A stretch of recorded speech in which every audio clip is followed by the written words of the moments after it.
గడ్డం లేకుండా పెట్టారు, మీ గడ్డంతో పెట్టలేదు కదా.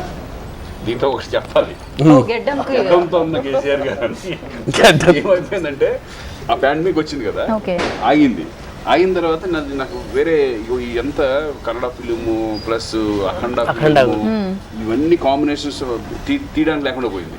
వీళ్ళేమో డేట్లు అందరూ డేట్లు మళ్ళీ దొరికినాయి. ఏం చేయలేదు తెలియక ఎలా మేనేజ్ చేసాడంటే తెలియదు. కొంత గడ్డ ఉంటది. అంటే ఎప్పుడు వచ్చిందంటే మేడం సార్ ఏమో చూసి గడ్డ ఉంది నేను అని అంటున్నారు. సార్ మీరు ఇది నేను మేనేజ్ చేస్తాను అయిపోయిందా చేద్దాం, సడన్ గా వచ్చింది చేయమని నేను ఎక్కడ చేస్తాను, అది ఉందో లేదో తెలియకుండా మనం ఏమి తెలియమంటే లేదు నేను ఎలా మేనేజ్ చేస్తావు కేసీఆర్ గారు అయితే కరెక్ట్ గా నేను న్యాయం చేసుకోవాలిగా.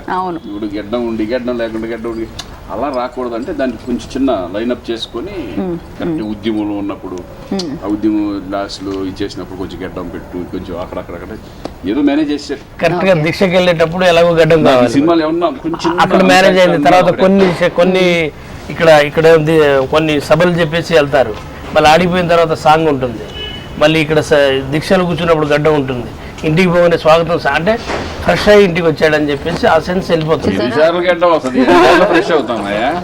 అవుతారండి.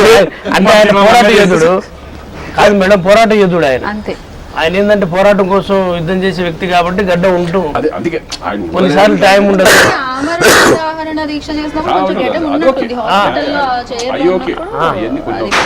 ఒక్కసారి లైట్ గా ఒక దగ్గర వచ్చిందండి అంతే.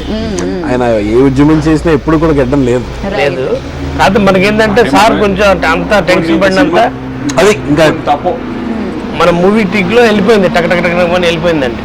అంటే తర్వాత సార్ అంతా వద్దు హరీష్ అని అన్న సారే తర్వాత మూవీ చూసి ఏంటంటే గడ్డం గురించి ఎక్కడ రాలేదు అంటే మర్చిపోయేలాగా వెళ్ళిపోయింది. అది